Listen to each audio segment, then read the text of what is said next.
everyone, Joe here from ActionX. Welcome to What's on the Tube, where it's our show where we review things in the world of television.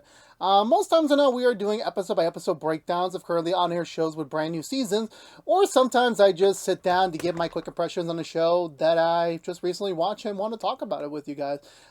Summer is still kind of going on for a little longer for me, and I had some time before we kick off the fall TV season to kind of get some things off my list, some things that have been itching for a while in terms of seasons that I have watched before, but new seasons come out, or shows that I've heard about for so long, and I'm just curious to see what all the hubbub is about. Particularly one, which is what today's conversation point is The Bear. I've heard of The Bear for many years. My usual confidant and partner, It's Just George, pitched on the show a while ago. He saw it with a couple of his friends, and I've always been curious about it. I don't think I've ever gotten into a cooking related show that's a drama before. I've always had a little bit of a lineage towards that. I remember distinctly as a kid, I don't know if anyone would know that, but there was a film called No Reservations. It starred Aaron Eckhart and another actress that I can't remember the name off the top of my head, but that was a drama that focuses on the inner workings behind the kitchen and the relationships that you might garnish from it, as well as other family affairs that could peer into that. And then I'm a big fan of, obviously, one of my favorite movies of all time is Chef. So I've always had a lineage. I've always been attached to food for a lot of reasons, some obvious, some not. And I always felt like, you know what, I really like this universe, but we don't really get that much. Like, I can't remember, of recent times that that has been very much utilized in a on the small screen that often. I really don't. I know there's been other movies such as Burnt. There was one with Ralph Fiennes, The Menu. I've heard a lot of things, but I just never got to it because that's not really in my zeitgeist anymore. I'm more really into other films, other TV shows. So when the opportunity for me to finally watch The Bear kicked about, because The Bear kept sweeping and sweeping the Emmys for many years now, so I'm like, okay, this has to be somewhat good at least. I've always been very critical on certain Emmy nominated shows because for me it's just that most times than not when I watch those types of shows, I don't really get into it in terms of oh my god, this is breathtaking television. And that is something I've always had that, even with Breaking Bad, Game of Thrones, they're all good shows, to some extent great shows for me, but I'm not going to sit down and call them a masterpiece. I'm the type of person that I think that The Rookie and How I Met Your Mother, they're on my top 10 lists of all-time favorite shows, in my opinion. So I'm not the audience for that. I really am not. So for The Bear, I kind of went in there with very little expectations. I knew a couple of the actors. I know the lead, Jeremy Allen White. He was famous for Shameless. He's now doing a bunch of movies right now. And Evan Mach Balkowitz, I apologize if I butchered his name, who's now the Thing in the Fantastic Four in the MCU. So I've known a ton of these, not a ton, but I knew a lot of the main players. But it wasn't until I really got into the show, I'm like, oh damn, I wasn't expecting this guy or that guy to show up. It was eventually as we get later on into the show, I'm like, this turns to be a cameo effect, but not in terms of just, for the sake of just to have a familiar face on screen. Is all because they're playing a part, whether minor or major, to the larger story at hand. And for me, I'm always a big fan of those. I really am. To have a story that kind of, doesn't necessarily have to be linear, as long as it's progressing the story and it's coming at the points where it needs to go. The premise of the show specifically is about a tragic passing in a family causes the family business to go into haywire as the golden son, the rising star of a success, Carmine returns back to town to take over his deceased brother's sandwich shop.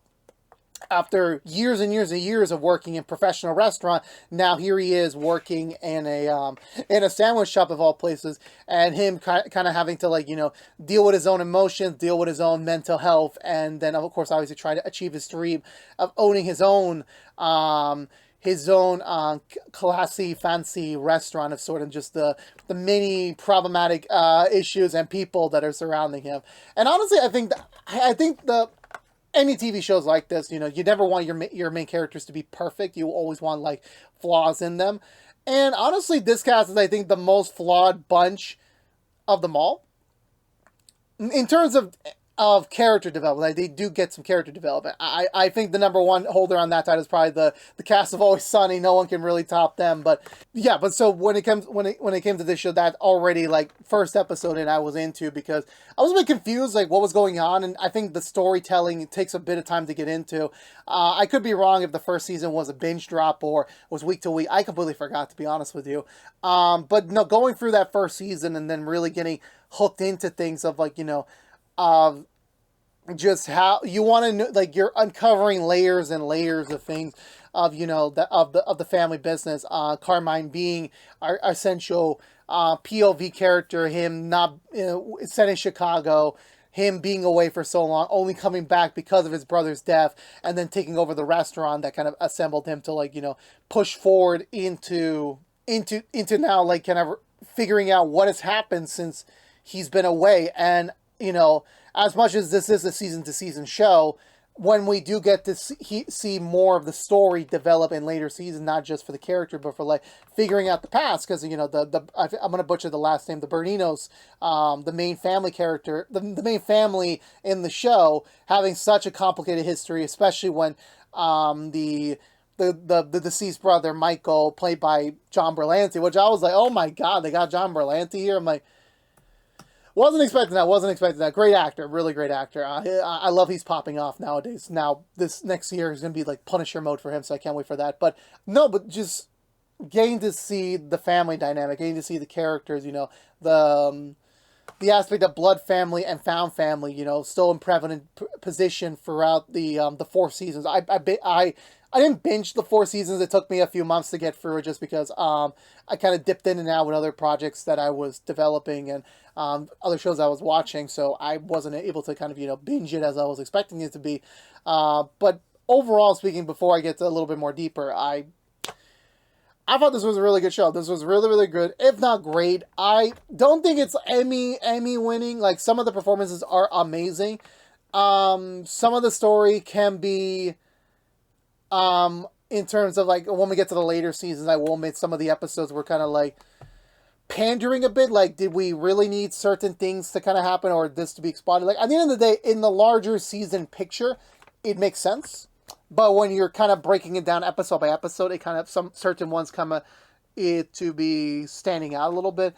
And I will admit, like, yeah, there were moments where I kind of wanted to punch Carmine because there was dumb decisions he'd make. But again, you know, every person is imperfect. There is no perfect person on the show, no one whatsoever. And by the end of it, you know, again, the story's not done yet. You know, we just got season 5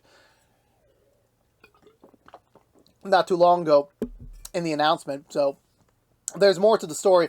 But even the way they end each season is kind of like one of those like weird cut to black moments that, if it ends up being the last episode, oh well. You know, like, they do such a good job of making every finale kind of like feel like a series finale in case they get canceled. Like, you kind of are just left assuming what is going to happen next. Like, what is the next story for them to tackle? Because at the end of the day with the bear, like, you know, in the show's story itself, it kind of morphs into from Carmine being the focal character and the dream and aspirations to being something else. And before I go any further, there will be some minor spoilers. I won't go too major into spoilers territory, but there's a couple of them. So if you haven't seen the bear and you kind of want to keep some of the surprises for yourself, then yeah, go for it. You can skip ahead. But for me, yeah, no, I recommend the show. It's all 4 seasons are available on Hulu. But no, for me, I really felt like the show like had a lot of, you know, I think it's the best moments I distinctly remember is when we got those solo episodes. And the solo episodes, I think, were my favorites because you get to figure out more of the characters. You do a character study, kind of figure out the character's motivation, as the way they kind of, you know, structure the story is like, you know, there's the linear story of like Carmine owning the sandwich shop, the beef, and then going straight into trying to make the Bear, his dream restaurant, a reality. And you get the cook staff, the maintenance people, everyone involved in that, just kind of, expressing their stories and seeing how do they kind of how do they fit into the larger picture, what are their motivation, what are their dreams. And to see them all kind of, evolve together, but in a way, it's kind of weird to not see the main character evolve in the same level. Where I can safely say the Carmine that we begin the show with and where we are currently at with the show are not the same people, but they don't. But he's not developing as fast as the other characters. He's a very troubled, very damaged person that needs a lot of work in, and sadly, obviously you never know the chaos that you're causing until you're way after it. And that's another thing that I found thematically for this particular show is that the whole theme is chaos, where no one's life is perfect, and I can relate to that as my life right now, is not exactly, perfect. I'll be a little bit more disclosing on this. I kind of hinted at this if you've been watching all of my content, but a couple months ago I lost my job. The company I was working for shut down, sadly, and they had to start letting people go. I was in a later round of layoffs, but no, life can be chaotic. You never know what exactly is going to happen, what exactly is going to, come about in your life. That sometimes you could start pitch perfectly, and then later go into a better place, or vice versa, and you never really can tell. And even in the workplace, there's usually a cadence rule, like you keep your personal life and your professional life separate. This being like, a family business that's already off the rails. Carmine has to essentially adopt in this family that Michael was building before his passing into his own, because at the end of the day, he's kind of realized he's shit out of luck. He doesn't really have as many connections that could literally just drop everything for him and kind of help him out. He's going to have to work with the team he has. And financially, it's also something that, it's not quite easy to also, get into, so to speak. I distinctly remember season 2 being, I think, the pivot from the beef to the bear, where we got to see all the characters kind of go off and do their own things, essentially, to warrant their place in Carmine's new vision. And it kind of felt like, in a way, Carmine taking control of the whole situation. I think the closest relative I can make it to it was Rick and Morty, when, minor spoilers for that show, when Rick slowly started controlling the family to his own strategic point of view of like how things should be, what can he be doing and stuff like that. And then when we got toward like season 4 and then season 5, we're like, yeah, that dynamic is over. Like, Rick no longer was in charge of the family. He kind of lost all control there. That's kind of the way I see Carmine's journey, where like, season 1 was about him kind of having to establish trust with the remaining beef team, especially Michael's best friend Richie, who is like the biggest defender of Michael, like the last person to kind of like, to change, to want to like basically erase Michael's legacy and then start this legacy that Carmine wants to do. Because essentially, in a way, Carmine wants to get rid of Michael's legacy, which it doesn't end up being. They do find a way around it.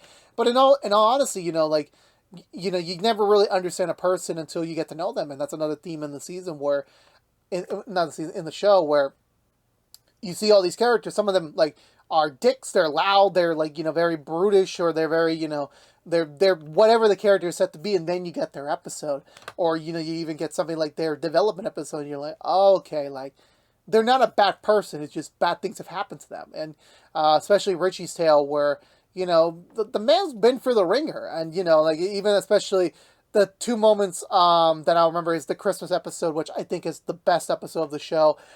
Getting to see essentially the whole family, and I even texted George after that we watched that episode separately, is that I would be so down to see a spinoff based on the family. I don't know how you would do that, considering the fact that the cast is getting older and older, but like I would love to see a Bernino spinoff and kind of see their chaos from like beginning to end. And where you get the little snippets of all the characters of like, even the new characters like Stephen Kernis, Bob Odenkirk. Damn, there's another guy. He kind of looks like Peter Parker. You know who I'm talking about. Like even seeing nuggets of those characters. I'm like, yeah, I want to see more of that.